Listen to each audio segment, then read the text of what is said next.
السلام علیکم دوستانو خراغلاست. دوستانو د الیکشن نه مخکې یو دماکدار کار وکړلی شو.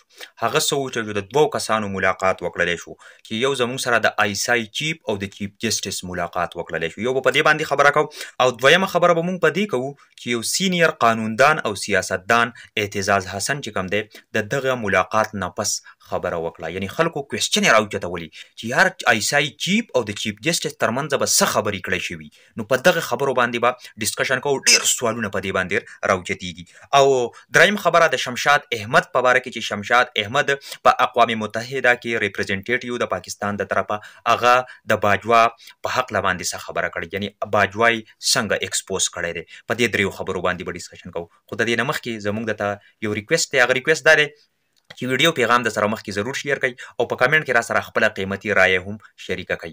او تاسو څه وایئ چې آیا په دې ملاقات کې د آیسای چیف او د چیف جسټس سپریم کورټ د دوی په ملاقات کې به څه خبرې کړلې شوي، نو تاسو را سره هم خپل سوچ شریک کړئ. اوس راځو د ټولو نه اوله چې کله دا ملاقات چې کوم دی نو په تېره شوې شپه باندې وشو، ټیک شوله، او آیسای چیف او لاړو او د چیف جسټس سره میلاو شو.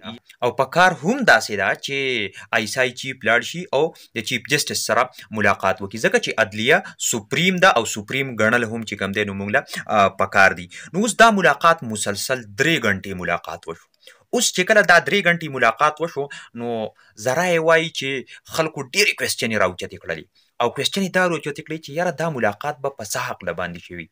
آیا چیف جسټس به چې کوم دی نو دا کس را آیسای چیف راغوستی که نه آیسای چیف به ویلي چیف جسټس ته چې بایي زه درځم او کینو. نو اوس دوه تاثرات د دې میټینګ نه اخیستلی کېږي. یو دا چې چیف جسټس باقاعده آیسای چیف راغوستی دی او د دې خبرې پوښتنه یې کړې ده چې بایي څنګه چل دی وروره، ته سیکیورټي نه ورکوې، د سیکیورټي څه حالات دي، تھریټ هم جاری کوي. د تھریټ چې کوم دی نو د دې حوالې سره او ولې چې کوم دی وچ برناقه ته الیکشن لیټ کوي چې حالانکې په 90 ورځو کې باقاعده اعلی عدالتونو دا فیصله کړې ده چې بایي الیکشن دی وکړلی شي. نو ولې ته چې کوم دی نو یو طرف ته ویلی کېږي چې بایي چیف جسټس هم دغه پوښتنه چې کوم دی نو د آیسای چیف نه کړې ده. خو بل تاثر دا ورکړی کېږي چې کیدای شي آیسای چیف جسټس ته ویلي بایي چې زه درځم او داسې کینو په دې خبره باندې لږ وټې ډسکشن وکړو چې بایي دا معامله یو طرف ته کړو او مسله حل کړو چې یا دا الیکشن وکړو او یا چې کوم دی لیټ کړو. نو خامخا چې کوم دی خو ویلی کېږي دا چې الیکشن به خامخا کېږي او د قانون او د عدلیې خبره به چې کوم دی نو منلی کېږي، لکه زیات تر چانسز دغې طرف ته دي. اوس راځو چې بیا اعتزاز حسن زموږ سره چې کوم دی نو سینیر قانوندان او سیاستدان دی چې هغه د عمر عطا بندیال نه هم یو مطالبه کړې ده چې بایي پول بینچ ته جوړ کړلی شي او په دغه پول بینچ کې د کوم توهین عدالت چې کوم کیس دی د هغې سماعت وکړلی شي.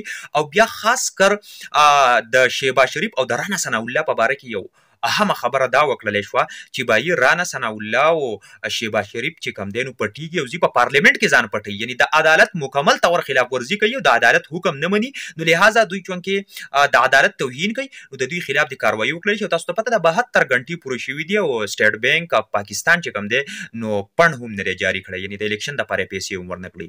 نو ذرایع وایي چې داسې ظاهرېږي چې د شهباز شریف خلاف کاروایي شروع کېږي او خبره پکې دې حد ته هم رسېدی شي چې د دوی کابینه مکمل طور پر وړاو شي او بیا به عام الیکشن وکړلی شي په ملک کې او دغه شانتې په دې طریقې سره به چې کوم دی نو خبره حل کړلی شي. اوس د دې ملاقات نه پس ډایرکټ چې کوم دی نو اعتزاز حسن دغه خبره مو کړله چې بایي قانون به فالو کېږي او قانون چې کوم دی فول بینچ ته جوړ کړلی شي. خو اوس دوی څه وایي چې نه فول بینچ نه ده، فول بینچ نه دی 2 کسان ماینس شي، یعنی چې 13 کسان دي شي، یعنی 15 کسان بینچ ته 13 دي شي. نو بیا خو ظاهره خبره ده دوی غواړي چې فیصله زموږ په حق کې وکړلی شي. دوی وایي چې فیصله زموږ نو چې ظاهره خبره ده د دوی د مرضی کسان ته چې کوم دی نو آوټ کړلی شي او د دوی د مرضی کسان پکې را ایډ کړلی شي او دغه شي. نو ظاهره خبره ده فیصله به بیا د دوی په حق کې کېږي. نو دوی داسې غواړي. خو که دوی چې د رضا شو په پول بینچ باندې نو خبره همدغه ده چې د شهباز شریف خلاف به زر تر زره بیا کاروایي شروع کېږي او کابینه هم چې کوم دی نو وړاوالو ته پکې غټه خطر ده. اوس شمشاد احمد ته راځو چې شمشاد احمد په اقوام متحده کې ریپرزنټیټیو اف پاکستان پاتې شوی دی.